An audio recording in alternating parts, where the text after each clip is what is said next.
Bismillahirrahmanirrahim. Assalamu alaikum everyone. Welcome to my channel English with Shale. In this video we are going to cover comprehension part of chapter number 2, Beautiful Bugs. Comprehension. Exercise A. Listen and respond. What is an arthropod? Arthropod क्या होता है? Something with a hard skeleton, something with no skeleton, something with a skeleton on the outside of its body. So option 3 is the correct option. For how many years have insects existed? So 400 million जो हमने chapter में पढ़ा है. The correct answer is 400 millions. Third, how many legs do insect have? So insects की 6 legs होती हैं. So the correct option is 6. Then इस page पे हमें जो है वो 3 पिक्चर्स दी गई हैं. फर्स्ट पिक्चर है हाउस सेंटीपीड की, second picture male lady bird spider की है, and third picture frog legged leaf beetle की है. Then move to the exercise B. Read and respond. Question number 1. Look at the photos above. ऊपर दिए गए photos को देखें. Are they insect? क्या ये इंसेक्ट्स हैं? आर्कनिड्स और मीरियापोड्स? क्या ये इंसेक्ट्स हैं, आर्कनिड्स हैं या फिर मीरियापोड्स हैं? Write a sentence to spot your answer. और आपने हर फोटो के बारे में एक सेंटेंस लिखना है और एक पैराग्राफ लिखना है. So here is the answer. The house centipede is a myriapod because it's has many leg. The male lady bird spider is an arachnid because it has 8 legs. The frog-legged leaf beetle is an insect because it has 6 legs and 3 parts in its body: a head, a thorax, and an abdomen. So this is the answer of question number 1. Move to the next question. Question number 2. Some of the paragraphs have a question as a heading. आपने पीछे chapter में देखा है कि कुछ paragraph जो थे उनके ऊपर जो हेडिंग दी गई थी वो क्वेश्चन एज अ क्वेश्चन, एक क्वेश्चन लिखा हुआ था. Write a question as a heading for the whole extract. आपने अब जो ऊपर वाले क्वेश्चन नंबर 1 में पूरा एक्सट्रैक्ट लिखा है उसके लिए अब आपने हेडिंग देनी है और वो हेडिंग आपकी एज अ क्वेश्चन हो. Explain your choice. सो हम ऊपर वाले पैराग्राफ के लिए जो हेडिंग देंगे वो है what is bug. Question number 3. Read the final paragraph best again. What is the main idea of the paragraph? Insects live in large number. Insects can do a lot of damage. Insects are not controlled by people. So option B is the correct option. Now move to the next page. There is glossary on this page. So first look at it. Abundant, a lot of something. Abundant का मतलब होता है कोई भी चीज़ जब ज़्यादा quantity में हो, ज़्यादा तादाद में हो तो उसके लिए हम abundant वर्ड का यूज़ करते हैं. Protein, an important food group. Protein जो है वो फूड का एक इम्पोर्टेंट ग्रुप है. Now move to the exercise C. What do you think? Question number 1. Is this text fiction और नॉन फिक्शन? सो ये जो आपने चैप्टर पढ़ा है ये चैप्टर जो है वो फिक्शन चैप्टर था या नॉन फिक्शन था?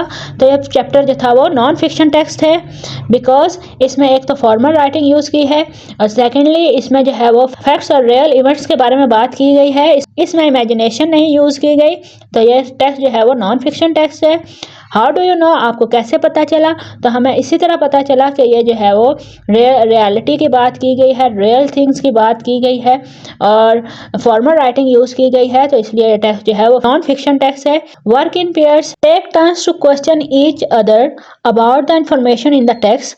अब आपने जो है वो क्लास में स्टूडेंट से डिफरेंट क्वेश्चन पूछने हैं. For example what do arachnids look like. जैसे कि आप स्टूडेंट से पूछें कि अरेक्निड्स कैसे दिखते हैं और इसी तरह जो है वो डिफरेंट क्वेश्चन जो है क्योंकि आप अब चैप्टर कंप्लीट हो चुका है तो अब स्टूडेंट से आप क्वेश्चन पूछें. Question number 2.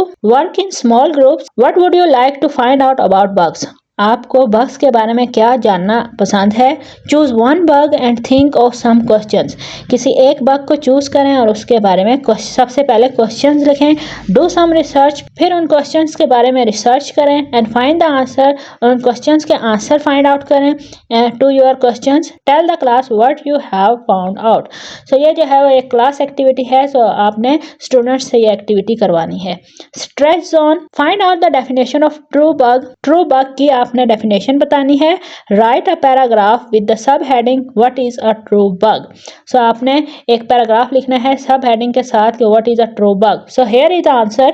A true bug is an insect with special mouth parts that allow it to suck up liquids from plants or animal.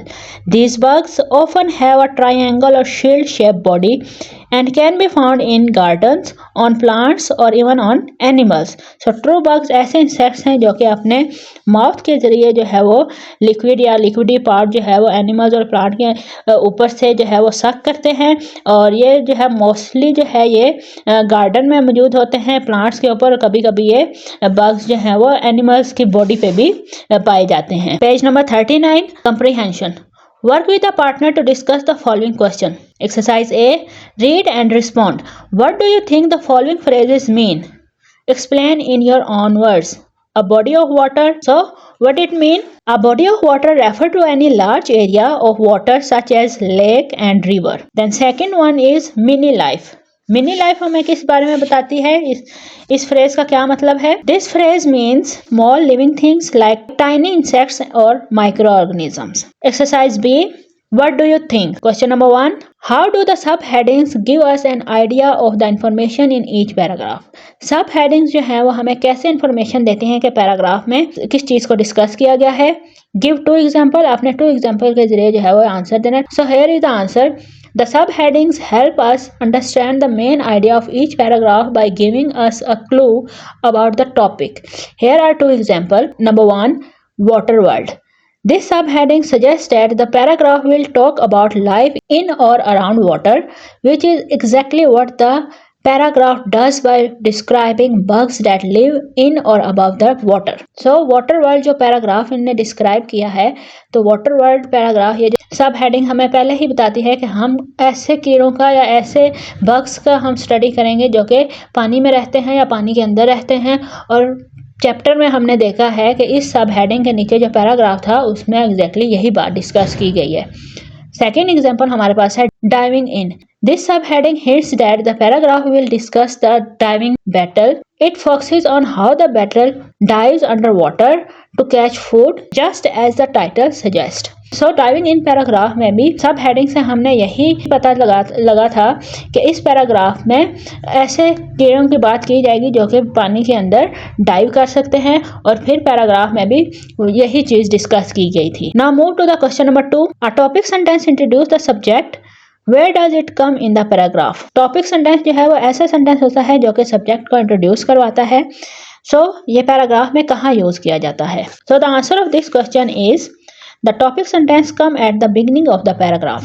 Topic sentence हमेशा पैराग्राफ के बिगनिंग में यूज होता है। Question number 3, do you think the sentences in the extract are written in a formal और informal chatty style?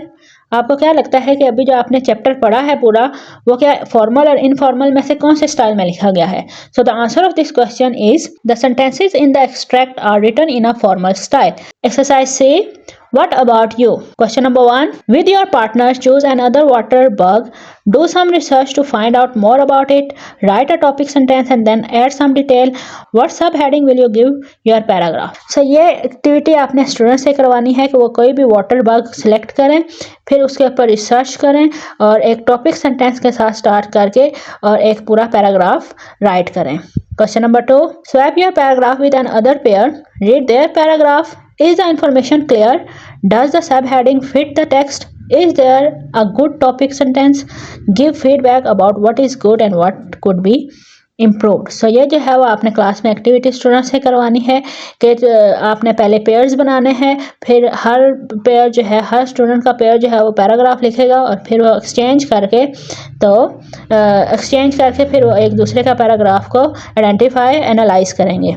Question number 3, share your new paragraph with the class. और फिर आपने अपना नया जो पैराग्राफ, अपने न्यू पैराग्राफ लिखा है वो अपने क्लास में शेयर करना है।